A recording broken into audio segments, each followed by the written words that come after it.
ICROM conference. I am very pleased to be here, and I am now sharing my screen, and I hope that you can see the screen. Yes, it is appearing. It's appearing. Okay, very good, very good. Okay, so let me just try to make it a little bit larger. No, it doesn't work. Okay, yes.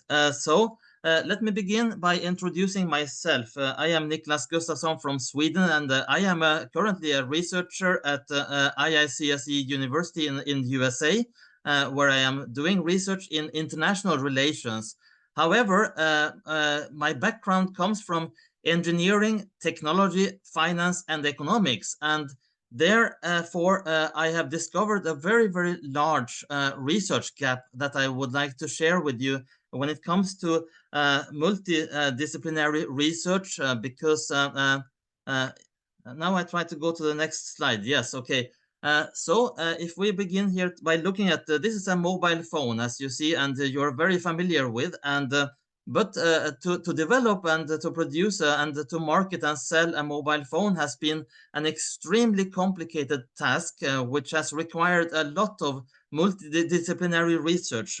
But it has been driven by the marketing philosophy, where engineering, economics, finance has been focused on developing the product and associated services and brands.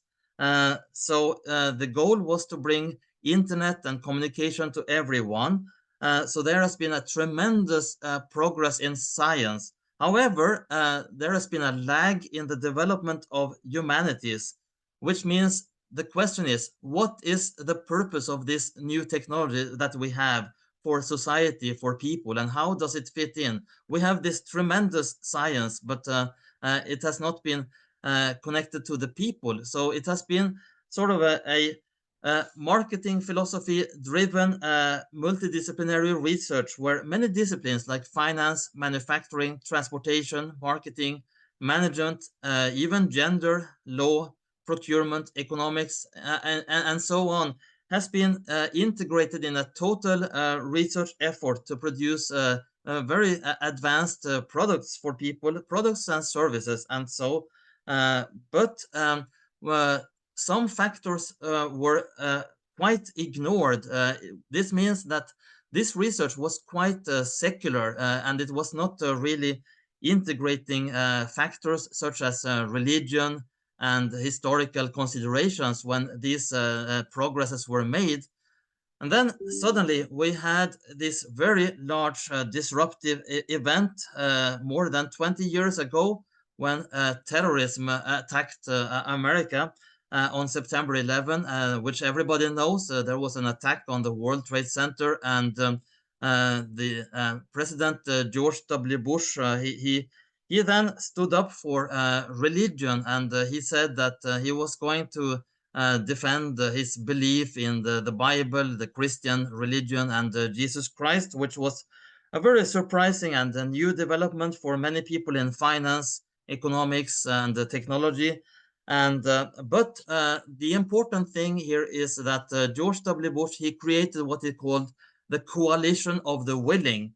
And that goes to my next slide to understand what really happened here, because this is a new world after the Cold War ended, where before economics and technology was really the main focus when there was the Berlin Wall and the Cold War.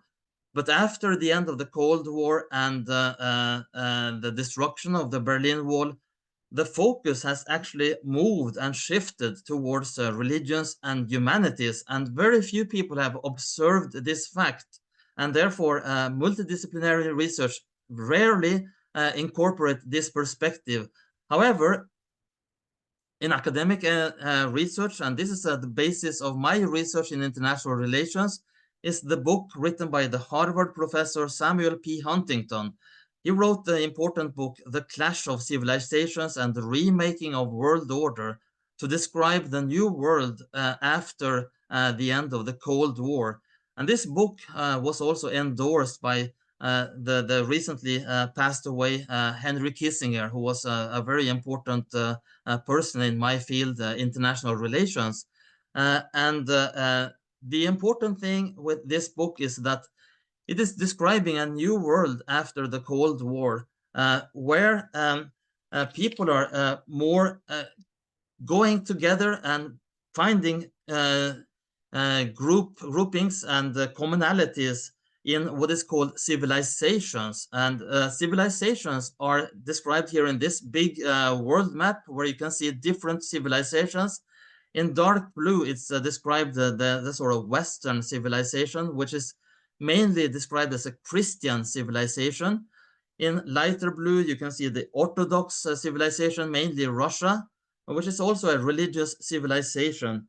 And then you can see the Islamic civilization, which is sort of the grayish area, which is also a religious civilization. And then there is also the Hindu civilization for example, India, which is to some extent a religious inspired civilization, as is also the Buddhist civilization.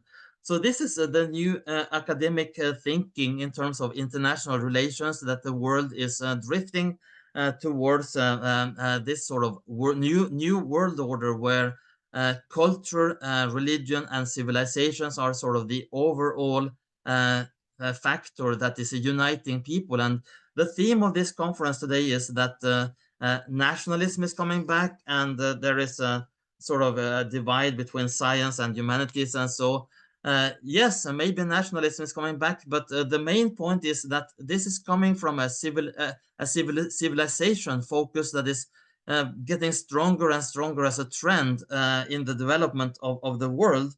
And what I'm seeing here is, for example, at Eudoxia, we're all speaking English between India and America, but people belong from different civilizations, and this is what is called the clash of civilization.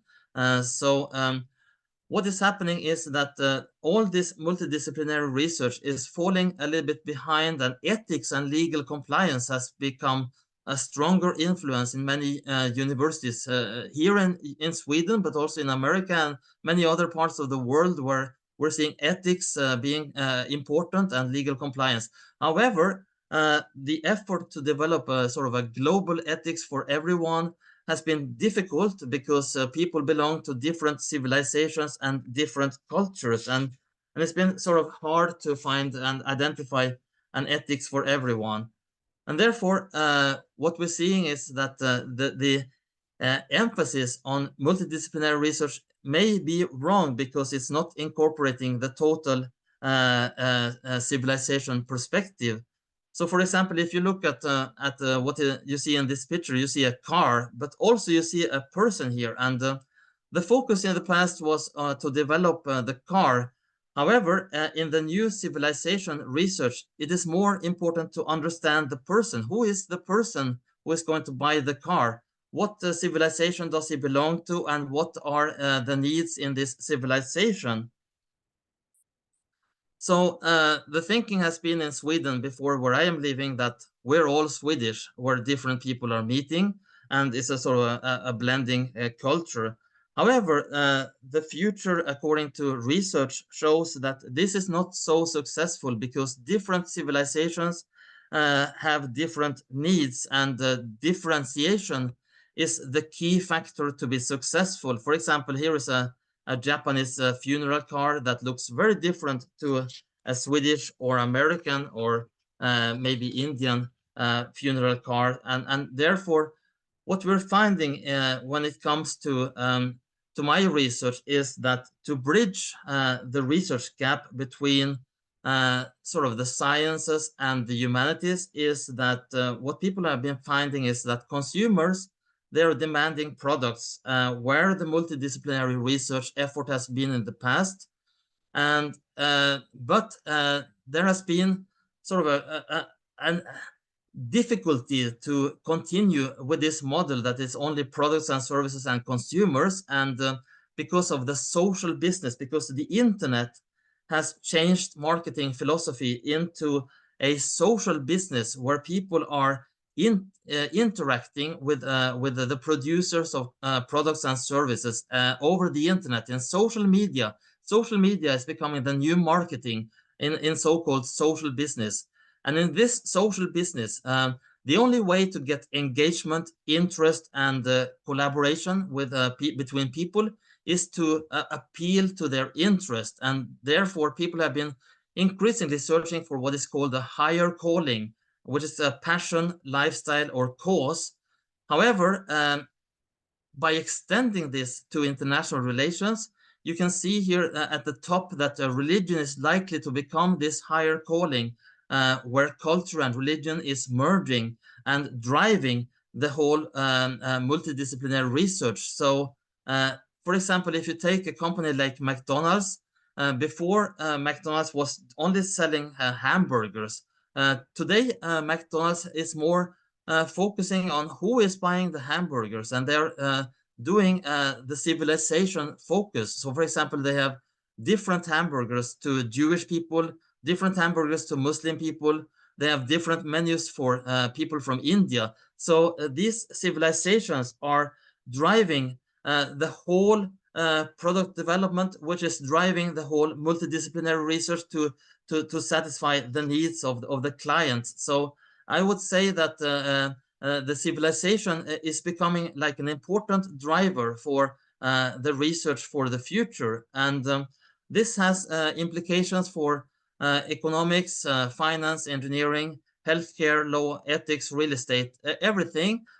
For example, different civilizations, many different religions, they have different requirements on healthcare, and they have different requirements on finance, and so it's likely to become more differentiated in the future, because according to academic research, the future politics is going to be increasingly more driven by religion, and that is also going to become more of the potential future conflicts and cooperations as well. So, for example, we can see here what has happened already more than 10 years ago in India, is that the first Islamic phone was developed and launched to the consumer markets. So here you can see that the technology, the science was finally falling a little bit below the more important humanities in terms of civilization and culture, driven by religion at the top. And this is really my main interest and focus in my research, to understand what is driving the demand in the economy for the future.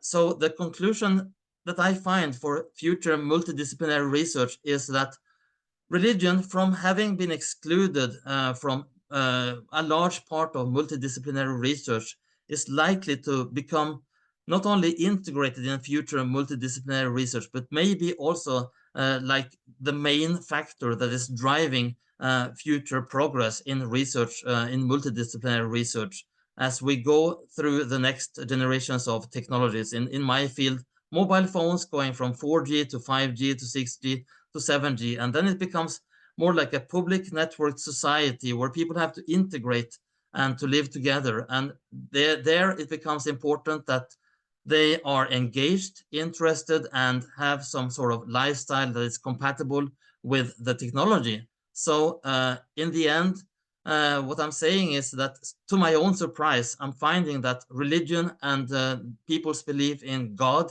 is becoming increasingly important for multidisciplinary research. And that is my main conclusion. And there I end my presentation for today. Thank you for listening.